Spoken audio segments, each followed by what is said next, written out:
Hoy tenemos un programa, como habitualmente lo hacemos, de entrevistas, pero en este caso vamos a salir un poquitito del métier habitual que es el orden nacional y nos vamos a ir a escarbar un poquitito lo que pasa políticamente en la región. En este caso nos vamos a ir a Tucumán y creo que ya estamos en comunicación telefónica con mi amigo Nacho Goloviski. ¿Cómo te va, Nacho? Buenas tardes. Hola Emiliano, muy buenas tardes para vos y por supuesto para toda la audiencia de la querida ciudad de Salta y sus alrededores que tan bien nos recibe siempre que vamos. Nacho, apareció un émulo de Lenin Moreno allí por Tucumán y de repente se produjo la ruptura política del Poder Ejecutivo y de Yapa también se fracturó el PJ. ¿Algo de eso nos enteramos? ¿Es así? Sí, no sé si exactamente es así. Digo, el caso de Lenin Moreno en Ecuador era el heredero designado en su momento por Rafael Correa, a quien le volcó toda la confianza, y cuando le tocó ser presidente, traicionó absolutamente la bandera. Claro.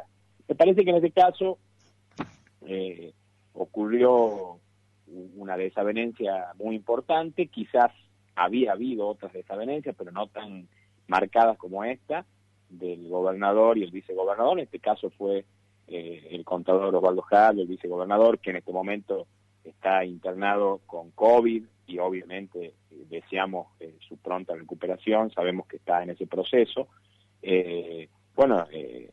Ocurrió una decisión de parte de la legislatura y de un sector más, digamos, mayoritario del bloque justicialista, aliado con un sector del macrismo y con dos legisladores de Bussi que abandonaron su bloque y decidieron elegir el defensor del pueblo a uno de los legisladores, al ingeniero Eduardo Cobos, que fue electo, cuando la voluntad del gobernador era la continuidad del actual o de quien fuera hasta hace unos días el defensor del pueblo, el contador Fernando Juri Debo.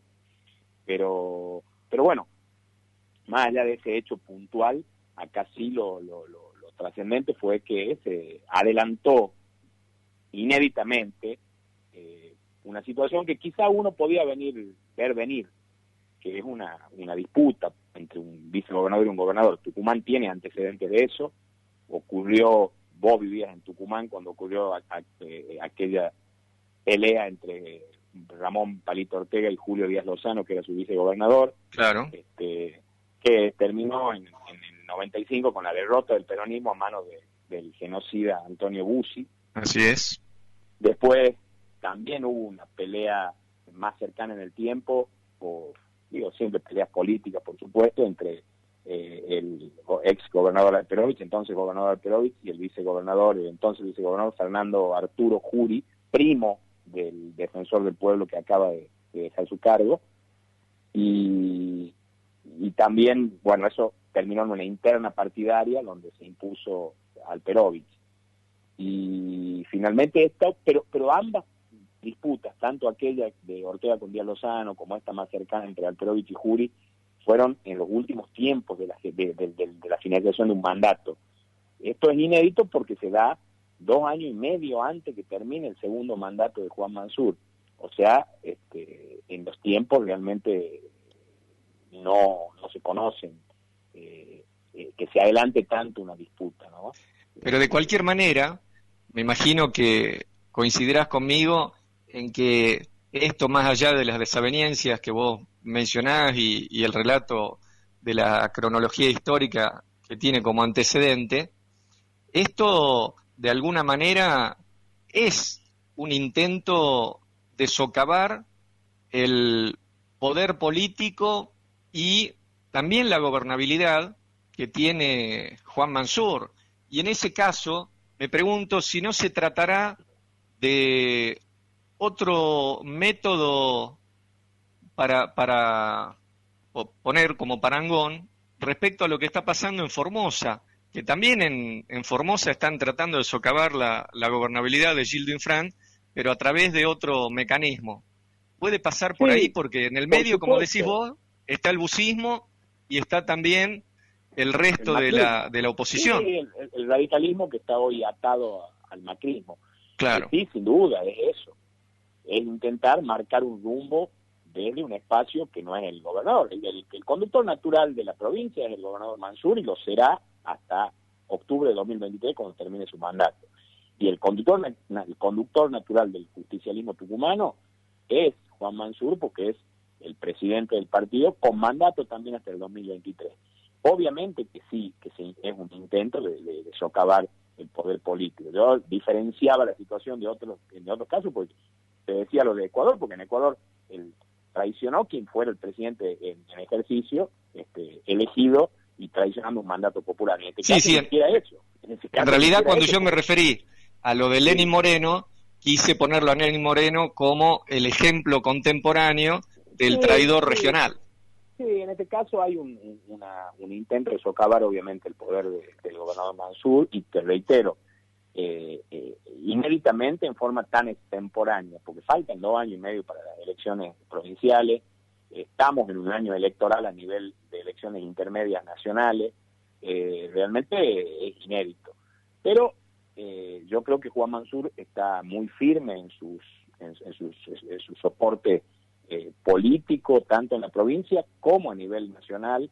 Hubo manifestaciones, creo que la más clara de todas, la del ministro del Interior, Guado de Pedro, planteando que no era tiempo de este tipo de disputas Sí, de personalismos.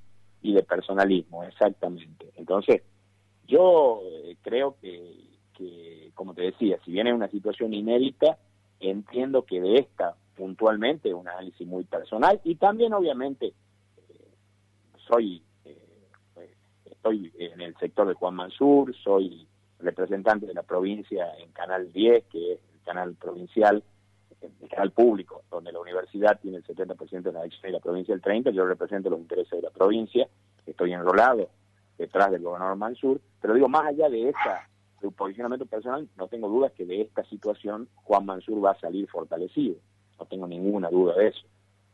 ¿Y cómo ves, ya que mencionaba yo al comienzo, inclusive hacía una comparación, cómo ves el ataque mediático brutal, bueno, mediático político en ese tándem que se ha incorporado al escenario político argentino hace un tiempo, que está sufriendo Gildo Infran en Formosa?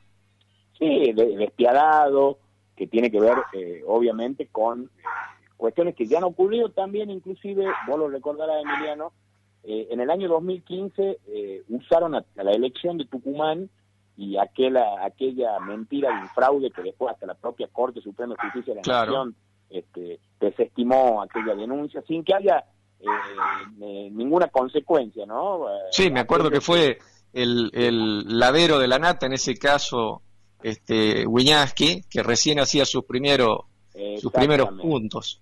Y aquellos que eran candidatos en Tucumán, de lo que era el Cano, acuerdo cívico, como José Cano, actual diputado nacional, el Domingo Amaya, candidato a vicegobernador, actual diputado nacional, el actual intendente de la capital, Germán Alfaro, que, claro. que promocionaron y fogonearon todo esa protesta de un sector de la sociedad, digo de un sector porque fue un sector minoritario, pero al fin generaron una situación de desestabilización intentando llegar al poder cuando las urnas le han dado la espalda. Pero bueno, como pasa muchas veces en nuestro país, esto se desestimó en la justicia, pero después no hubo ningún responsable de aquellos hechos, incluso vandálicos en aquel momento que ocurrieron en la ciudad, reitero, fogoneados por un sector de la oposición que había perdido claramente una elección por 12 puntos porcentuales, que en Tucumán son más o menos 120.000 votos, un número importante, digamos, no es que perdieron por un voto. Y bueno, eso sirvió para que después se deslegitime la elección de Tucumán y se use políticamente para atacar al kirchnerismo, al candidato Daniel Scioli, y terminó en la victoria de Macri en esa segunda vuelta. Y creo que ahora están usando la situación de Formosa, especialmente y particularmente el gobernador Infran, de la misma manera, quizás con otros argumentos, por supuesto, ahora vinculado a la falta de libertad o a supuestas tiranías, porque claro, los 25 años de Gildo Infran en el gobierno son una tiranía, pero los 37 años de la familia Pose en San Isidro, pegado a la capital federal, es la democracia perfecta, digamos. Entonces, claro, ahí te das cuenta la doble vara que tienen los medios de comunicación fundamentalmente, la oposición en la Argentina, para medir de acuerdo a si el gobierno es peronista o no. Si es peronista, por más que gane a él con el 70% de los votos, que tenga una legitimidad popular indiscutible, es una tiranía. Ahora, cuando es radical, puede gobernar 50 años y está todo bien, digamos. Entonces, digo, uno lo ve y lo palpa permanentemente. Y también creo que tiene que ver con un lobby muy fuerte de sectores que producen agroexportadores en la Argentina que están usando también la vía del contrabando. No lo digo caprichosamente, sino por lo que nos enteramos en los últimos tiempos de los secuestros gigantescos que hizo Gendarmería Nacional de intentos de contrabando a Paraguay. Bueno, la provincia limítrofe con Paraguay en muchísimos kilómetros de extensión, prácticamente en toda su extensión, es la provincia de Formosa, que además tiene lazos sociales, históricos, culturales con la República de Paraguay, por ende es el paso obligado. Y bueno, también me parece que por ahí hay algo que hay que mirar con lupa, ¿no? Entiendo que tiene también mucha relación, pero fundamentalmente el camino para desestabilizar un gobierno lo han iniciado en su momento con la supuesta cuarentena eterna y las marchas anticuarentena, después contra la vacuna rusa y ahora con los supuestos vacunatorios VIP y todo eso que decían que la vacuna era un veneno. Ahora reclaman por qué no le ponen la vacuna, digamos, por qué no lo envenenan, como dijo el presidente. Así que la verdad que es más de lo mismo, digamos, la misma historia repetida permanentemente, con actores muy parecidos y con siempre el protagonismo del Grupo Clarín, que sin duda capitanea al establishment argentino desde hace muchos años. Cada vez que hablo con vos al aire por ahí, la audiencia no sabe el vínculo afectivo que tenemos nosotros, y es un vínculo afectivo que surge principalmente desde las coincidencias político-ideológicas. Y, por ejemplo, me permito comentarle a la audiencia que nosotros militamos juntos durante la época de estudiantes universitarios allí en Tucumán, en la Facultad de Derecho, y en alguna oportunidad hemos estado haciendo fuertes compromisos políticos y manifestaciones políticas en contra, por ejemplo, del menemismo, y me acuerdo que también en alguna oportunidad, allá por la década del 90, descubrimos que había un gobernador de una provincia del sur que lanzaba unos discursos realmente muy conmovedores y que nos traía el peronismo que prácticamente para nuestra generación había estado oculto. Y entonces cada vez que la escucho yo hablar a Cristina Fernández, realmente me acuerdo de esa época de militancia, y entonces recurriendo a ese afecto que seguramente tenés, Nacho, en la cabeza, te quiero preguntar, ¿qué te causó el alegato histórico de Cristina en la causa conocida como del dólar futuro? Bueno, en primer lugar, completo un poquito también para que la audiencia se termine de ilustrar. Vos te acordás, Emiliano, nosotros trajimos a Cristina a la Facultad de Derecho. Así es. Cuando fue esa famosa disputa por los hielos continentales, claro, que en realidad era un acuerdo que había iniciado el gobierno de Menem con el gobierno chileno, donde se entregaba por esa famosa poligonal parte de los hielos continentales argentinos, y ahí inició Néstor Kirchner y fundamentalmente Cristina, que en aquel momento era mucho más conocida que Néstor porque ya era senadora nacional, después fue diputada nacional, y Cristina empezó a recorrer el país planteando esta situación de los hielos continentales y juntando adhesiones.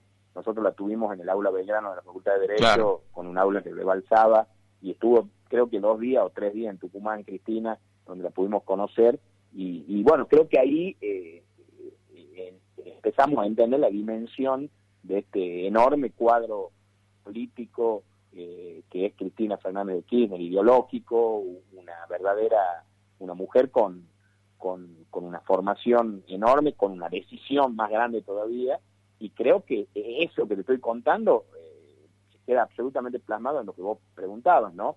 En ese alegato que en realidad más que jurídico fue estrictamente político, y así debe ser, porque cuando las causas, como la causa del dólar futuro, esa ridiculez de causa, porque realmente no tiene ningún sustento jurídico, y vos y yo somos abogados y sabemos que eso es así, y creo que la mayoría de quienes, más allá de la posición de ellos, que tengan que lean 3 hojas de ese expediente, sabrán que no tiene ningún fundamento, y que en realidad los denunciantes fueron los beneficiados por la devaluación del dólar, y quienes tomaron la decisión política en aquel momento, como lo hicieron muchos otros gobiernos anteriores con el tema dólar futuro, son los que están hoy sentados en el banquillo de los acusados y todavía esperando que la Cámara de Casación vea si los manda a juicio oral o no. Pero me parece que ese alegato demuestra no solamente la formación, las convicciones de Cristina, sino lo que te decía recién, esa fuerte decisión política de Cristina de avanzar siempre contra cualquiera de los poderes constituidos de la Argentina, sin importar las consecuencias, y fundamentalmente plantando bandera siempre, y creo que eso la hace la líder excepcional, que digo, que podemos hablar todo el programa, pero yo sé que los tiempos del radio son tiranos. Creo que un poco esa es la definición de esta enorme mujer que es hoy nuestra vicepresidenta. Nacho, yo sé que conoces el personaje que te voy a mencionar ahora, entonces me gustaría tu opinión, y quiero saber cuál es el análisis que haces respecto al camino que parece haber tomado Guillermo Moreno, que aparentemente junto a Florencio Randazzo, Graciela Camaño y Duhalde, ambos, Alberto y Chiche, quieren hacer una versión renovada de Alternativa Federal. Es, de acuerdo a mi punto de vista, para tratar de robarle algunos votos al Frente de Todos, incluido el sector del masismo que está actualmente formando parte de esta coalición de gobierno. ¿No te parece? Sí, mira, a veces que a mí me cuesta mucho, le tengo mucho afecto a Guillermo, hemos compartido varias veces, tanto en Tucumán como en Buenos Aires, lo creo un cuadro político de excepción, creo que es un hombre honesto, un hombre que actúa de acuerdo a sus convicciones, también pienso que está absolutamente equivocado en este camino, y fundamentalmente creo que ese método que vos lo acabas de explicitar, y la yunta que consiguió, para usar un término vulgar, lo pone obviamente lejos de este proyecto, pero digo, más allá del cuestionamiento que puedan hacer de algunos sectores, inclusive entendiendo la razón de algunos cuestionamientos de gente que cree que hoy el gobierno de Alberto tiene que tener otra dinámica y avanzar de otra manera, y que en definitiva puede ser válido desde la visión de cada uno, pero de ahí a tomar posiciones ya que compiten contra el gobierno, o fundamentalmente que terminen alimentando a la oposición, a esa oposición que ya vimos gobernar hace unos meses, durante 4 años, y que destruyeron literalmente a la Argentina, que como el mismo Guillermo Moreno definía, son la oligarquía, porque Guillermo decía eso, la oligarquía gobernando, la oligarquía moderna, digamos, del siglo XXI. A ver, la verdad que me confunde, no me deja bastante atónito, reitero, porque lo conozco, porque sé de su honestidad indudable, y sé de sus convicciones, pero la verdad que sinceramente no lo entiendo, ni entiendo ese posicionamiento, y fundamentalmente no entiendo esa política de alianza que ha tomado, de juntarse con algunos personajes, especialmente te voy a decir con quién, con Randazzo, que no tengo dudas hoy, después de todo su accionar desde fines del gobierno de Cristina hasta ahora, es, como me dijo alguna vez un encumbrado político amigo entrerriano, no voy a dar el nombre, pero bueno, algunos se imaginarán, que Randazzo era el brazo político de Héctor Mañeto. Bueno, lo demuestra desde aquel momento hasta ahora permanentemente. Sí, no es momento para que me haga el boludo, y te digo que al propio Randazzo lo promovió en su oportunidad Alberto Fernández. Y el peronismo tiene eso. A veces unos adoptamos posiciones político-ideológicas muy firmes, muy duras, y la realidad y el pragmatismo indica que todo puede llegar a darse vuelta. Fíjate que, como te digo, Alberto Fernández promovió a Randazzo en una oportunidad y a Sergio Massa en otra oportunidad, y terminó siendo el elegido por Cristina para encabezar la fórmula presidencial junto a ella. Sí, son los caminos de la vida y de la política que muchas veces se cruzan o se tornan hasta contradictorios. Pero, y es así como vos decías, el peronismo también se alimenta. Creo que el peronismo tiene una rueda que gira permanentemente para adelante y que ha podido sobrevivir casi 50 años a la muerte de un líder tan carismático y además vertical como fue el general Perón, y de quien todos abrevamos los que militamos en el peronismo. Pero el peronismo ha logrado sobrevivir 50 años a la muerte de Perón, poder reinventarse permanentemente, poder lograr que esa rueda, como yo digo, como para graficarlo de alguna manera, siga girando, fundamentalmente alimentado también por las contradicciones internas. El peronismo no es un movimiento dogmático, sino pragmático, esa es la realidad. Tenemos convicciones, pero no tenemos un dogma como una religión. En todo caso, sí preceptos muy claros de los que no hay que salirse. Y vos decías muy bien, Emiliano, y recordaba aquellos años de nuestra militancia en los 90, de lo cual creo que vos y yo estamos muy orgullosos porque no bajamos la bandera, a pesar de que fue el peor momento para militar en la juventud peronista, en los sectores juveniles del peronismo, claro, durante el menemismo que gobernó, durante el consenso de Washington, con aquel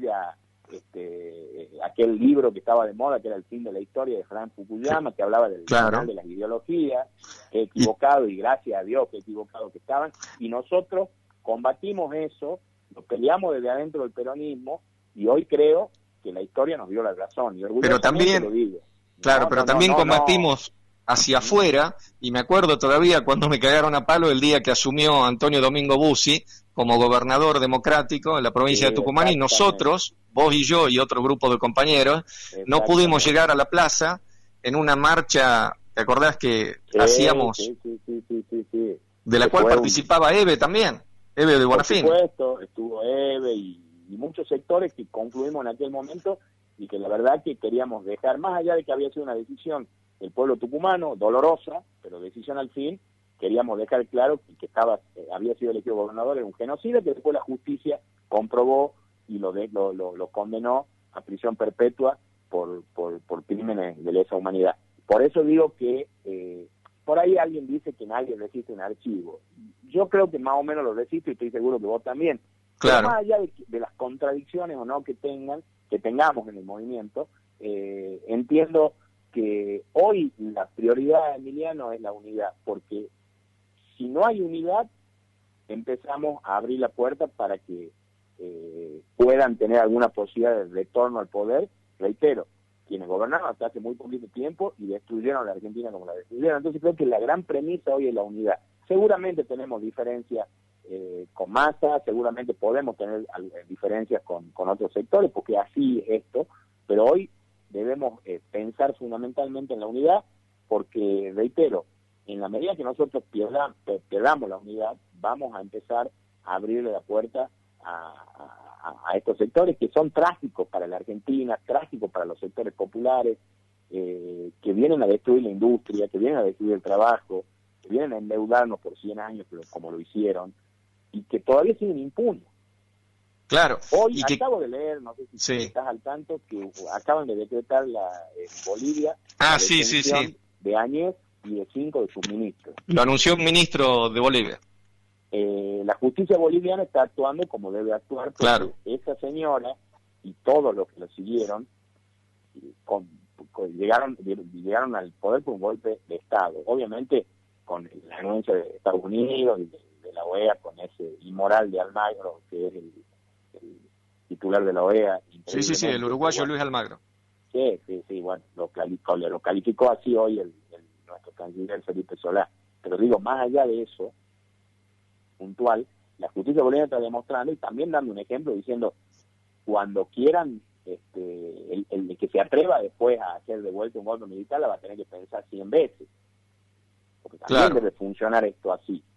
Y si no, si no es los canales democráticos y obviamente judiciales en el marco de la garantía del derecho de defensa y el Estado de Derecho no funcionan y la impunidad reina, obviamente que se repiten o se pueden repetir situaciones.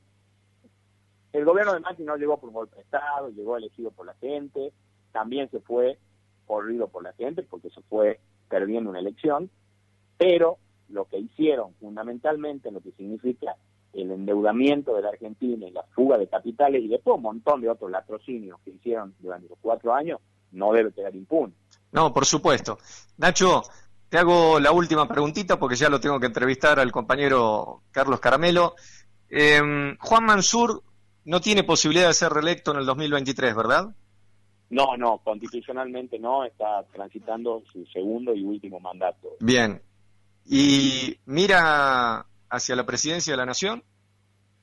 Yo creo que Mansur tiene todas las condiciones para ser para tener proyección nacional. De hecho ya la tiene porque fue ministro de Cristina, ministro de Salud de la Nación de Cristina, y creo que lo que hizo en su momento hoy todavía nos permitió de alguna manera soportar, a pesar de esos 4 años de destrucción de la salud pública que hizo el macrismo, esta pandemia inédita en la historia moderna del mundo. Creo que tiene todas las condiciones para tener una proyección nacional, pero por supuesto es la decisión de él y él será quien decida su futuro.